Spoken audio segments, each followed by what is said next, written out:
आज हम एक ऐसे मुद्दे पर चर्चा करेंगे जो सीधे तौर पर भारत की सुरक्षा से जुड़ा हुआ है। तुर्की और पाकिस्तान के बीच सैन्य सहयोग का बढ़ता हुआ रिश्ता, खासकर हथियारों की आपूर्ति और तकनीकी साझेदारी। ये न केवल भारत के लिए चिंता का विषय है, बल्कि ये दक्षिण एशिया की सुरक्षा व्यवस्था को भी प्रभावित कर सकता है। और आज हम इस मुद्दे पर बात इसलिए भी कर रहे हैं क्योंकि पहलगाम में हुए आतंकी हमले के बाद से ही तुर्की पाकिस्तान में काफी एक्टिव हो गया है। और आज हम आपको बताएंगे कि आखिर तुर्की के दम पर पाकिस्तान क्यों इतना उछलता है। आज बात होगी उन हथियारों की जो तुर्की पाकिस्तान को दे रहा है और भारत के लिए कैसे ये बड़ी चुनौती साबित हो सकती है। नमस्ते, जय हिंद। मैं हूं ऋषि सिंह और आप देख रहे हैं हमारा खास शो विस्तार से।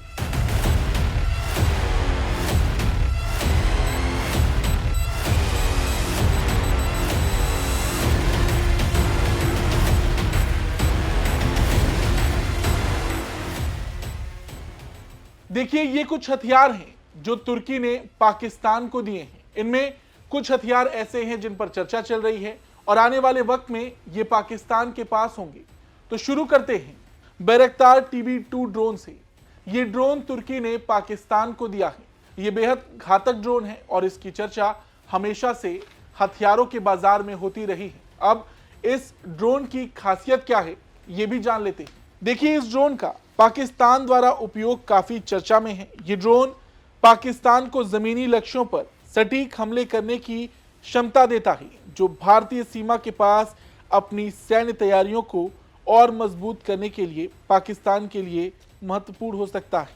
भारत के लिए ये ड्रोन चिंता का विषय है क्योंकि ये पाकिस्तान को उच्च तकनीकी युद्धक क्षमताओं से लैस करता है। तुर्की का T129 ATAK हेलीकॉप्टर ये भी पाकिस्तानी वायुसेना के पास है। जुलाई 2018 में पाकिस्तान और तुर्की ने 30 T129 ATAK अटैक हेलीकॉप्टर्स की बिक्री का समझौता किया था। इन हेलीकॉप्टर्स का उपयोग पाकिस्तान की वायुसेना और सेना दोनों के लिए अत्यधिक महत्वपूर्ण हो सकता है, खासकर तब जब भारत से विवाद और बड़ा हो गया हो।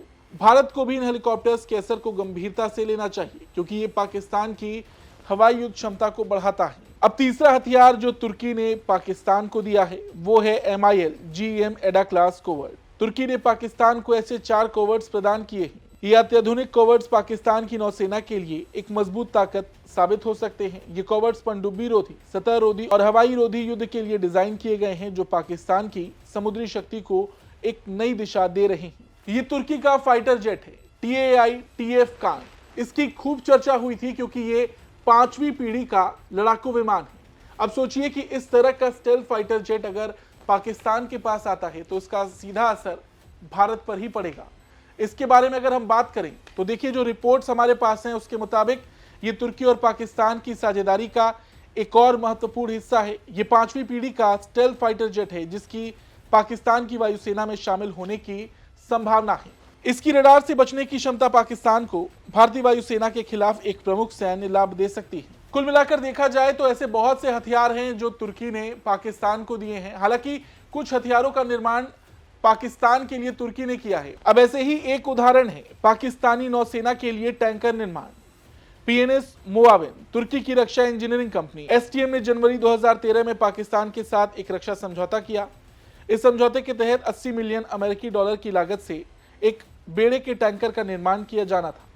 PNS मोआविन पाकिस्तान के लिए तुर्की ने बनाया है। इस टैंकर को 2016 में लॉन्च किया गया था और 2018 में इसे औपचारिक रूप से पाकिस्तानी नौसेना में कमीशन कर दिया गया। ये टैंकर पाकिस्तान की नौसेना के लिए लॉजिस्टिक सपोर्ट देने का कार्य करता है। इससे पाकिस्तानी नौसेना की लंबी दूरी पर ऑपरेशन चलाने की क्षमता में काफी इजाफा हुआ है। ऐसे ही अल्ताय युद्धक टैंक को अगर देख लें तो अल्ताय तुर्की का मेन बैटल टैंक है। इसे तुर्की की कंपनी ऑटोकार ने डिजाइन किया है और BMC नाम की कंपनी इसका उत्पादन कर रही है। ये टैंक 4थी पीढ़ी का है और इसमें अत्याधुनिक लड़ाकू तकनीकें शामिल हैं। इसका डिजाइन दक्षिण कोरिया के K2 ब्लैक पैंथर टैंक पर आधारित है। पाकिस्तान ने अल खालिद टैंकों के लिए इस टैंक में रुचि दिखाई है। कुछ रिपोर्ट्स के मुताबिक पाकिस्तान अल्ताय टैंक को खरीदने पर विचार भी कर रहा है। अब ऐसे ही कुछ रिपोर्ट्स हैं कि तुर्की पाकिस्तान के पास जो F-16 फाइटर जेट्स हैं या फिर जो पाकिस्तान की ऑगस्टा 90V पनडुब्बी है उसको अपग्रेड कर रहा है। अब आप सोच सकते हैं कि तुर्की पाकिस्तान में कहां तक घुसा हुआ है। और ये जो हमने आपको कुछ हथियार बताए हैं, ये सिर्फ कुछ ही हथियार हैं जो तुर्की ने पाकिस्तान को दिए हैं। कुल मिलाकर देखा जाए तो तुर्की और पाकिस्तान का जो रिश्ता है वो सिर्फ सैन्य सहायता तक सीमित नहीं है। पहलगाम आतंकी हमले के बाद से अगर हम पूरी टाइमलाइन को देखें तो तुर्की वो देश है जो सबसे ज्यादा एक्टिव दिखाई दिया है, वो भी तब जब भारत से पाकिस्तान का माहौल काफी बिगड़ा है। अब एक और हम 22 अप्रैल की आतंकी घटना को देखें और दूसरी ओर तुर्की और पाकिस्तान के बीच की जो बातचीत है और जो पूरी टाइमलाइन है उसको देखें तो आप इस बात पर जरूर गौर करिएगा। 22 अप्रैल को यहां पर आतंकी घटना हुई, उसके बाद शहबाज शरीफ जो कि पाकिस्तान के प्रधानमंत्री हैं वो तुर्की दौरे पर गए, वहां पर उन्होंने कश्मीर का मुद्दा उठाया। उसके बाद एक खबर आई कि तुर्की पाकिस्तान में कुछ हथियार भेज रहा है। हालांकि तुर्की ने बाद में उस खबर को खारिज भी किया था, लेकिन उसके अगले ही दिन तुर्की का एक डेलीगेशन पाकिस्तान पहुंचा।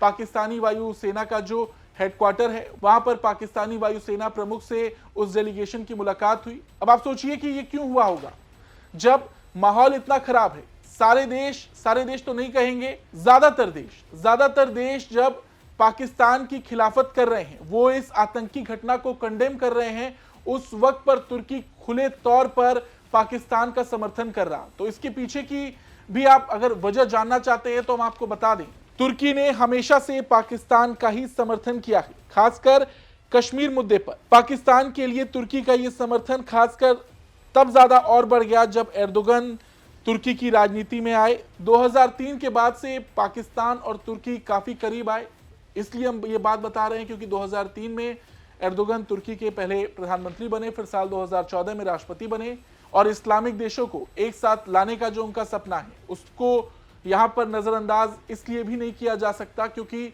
ये हमें दिख रहा है कि वो किस तरीके से इस्लामिक देशों को अपने करीब ला रहे हैं। क्योंकि यहां पर भारत से सीधे दुश्मनी मोल लेने का कोई भी पॉइंट हमें नहीं दिख रहा, वो भी तब जब आप सोचिए कि जब तुर्की में भयानक भूकंप आया था तो भारत पहला देश था जिसने रिस्पॉन्ड किया था। भारत ने तुर्की को मदद भेजी थी, लेकिन उसके बाद भी तुर्की का जो भारत विरोधी रुख रहा वो चलता रहा। और हमारे पास कुछ रिपोर्ट्स हैं जो हम आपको बताएंगे कि तुर्की ने कब कब भारत का विरोध किया है, चाहे वो कश्मीर का मुद्दा हो, चाहे फिर वो कोई और मुद्दा हो पाकिस्तान को लेकर। देखिए, तुर्की न केवल पाकिस्तान के साथ खड़ा है बल्कि खुलकर भारत के खिलाफ मोर्चा ले रहा। 2019 में एर्दोगन ने यूएन महासभा में कश्मीर मुद्दा उठाया। एफएटीएफ में अकेला देश तुर्की था जो पाकिस्तान को ग्रे लिस्ट में हटाने के पक्ष में था। एनएसजी में भारत की सदस्यता का विरोध और पाकिस्तान के लिए समर्थन, तुर्की ने यह काम किया। India middle east Europe economic corridor का विरोध, इसमें तुर्की शामिल नहीं है। यह सब केवल डिप्लोमेसी नहीं, यह एर्दोगन की उस महत्वाकांक्षा का हिस्सा है जिसे वो खुद को इस्लामिक विश्व का खलीफा समझते हैं। तो ये कुछ पॉइंट्स थे जहां पर तुर्की ने साफ तौर पर पाकिस्तान का समर्थन किया और भारत का विरोध किया। अब भारत यहां पर क्या कर सकता है? भारत क्योंकि देखिए सिर्फ एक मोर्चे पर नहीं है, हमने इससे पहले भी जो तुर्की पर वीडियो बनाया था वहां हमने आपको ये बात समझाई थी कि कैसे पाकिस्तान के साथ साथ यहां पर भारत को तुर्की का भी जवाब देना होगा। तो अगर तुर्की पाकिस्तान का समर्थन कर रहा है तो भारत उसे काउंटर करने के लिए क्या कुछ कर सकता है।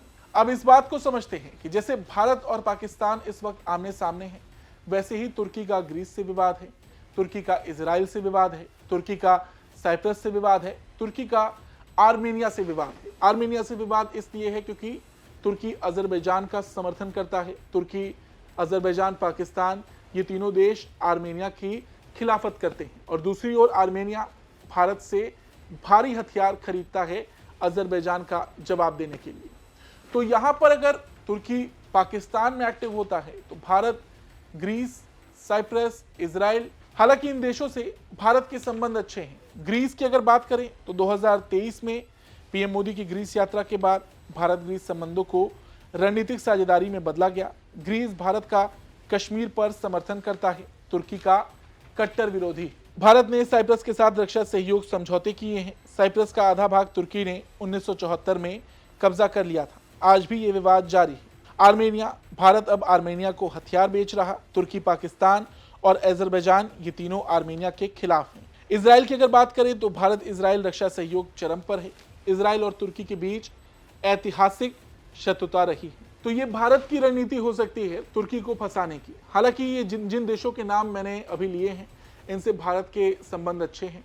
और जैसा कि इस खबर में हमने आपको बताया है कि तुर्की किस तरीके से पाकिस्तान की मदद कर रहा, कैसे वो उसको हथियार दे रहा, घातक हथियार दे रहा, क्योंकि जो आकिंसी ड्रोन है, जो पनडुब्बियों का अपग्रेडेशन है, ये आम बात नहीं है। देखिए, आज हमने इस वीडियो में आपको बताया कि कैसे तुर्की पाकिस्तान का समर्थन कर रहा, और ये समर्थन सिर्फ व्यापारिक हितों तक नहीं है, सैन्य सहायता भी दे रहा, और बाकी के जो मोर्चे हैं वहां पर भी वो पाकिस्तान का ही समर्थन करते आया है। भारत इसमें क्या कुछ कर सकता है ये भी हमने आपको बताया।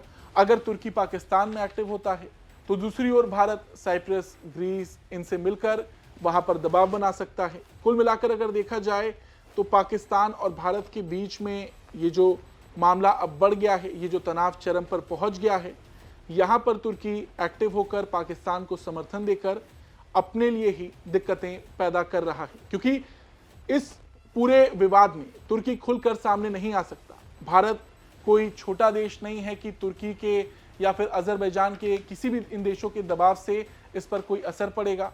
और जैसा कि हमने बात की है दो मोर्चों की, तो अगर तुर्की यहाँ पर एक्टिव होता है और भारत को तुर्की को काउंटर करना हो तो ग्रीस, साइप्रस, आर्मेनिया के साथ सैन्य अभ्यास और हथियार सहयोग बढ़ाने होंगे।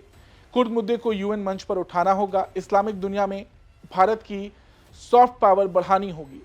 इंडोनेशिया, सऊदी, यूएई जैसे देशों के साथ संबंध गहरे करने होंगे। और जैसा कि इन देशों के साथ भारत के संबंध गहरे हैं, तो तुर्की यहाँ पर ज़्यादा कुछ वैसे भी नहीं कर पाएगा। फिलहाल आज इस वीडियो में इतना ही। आपको ये खबर कैसी लगी कमेंट करके ज़रूर बताएं। धन्यवाद।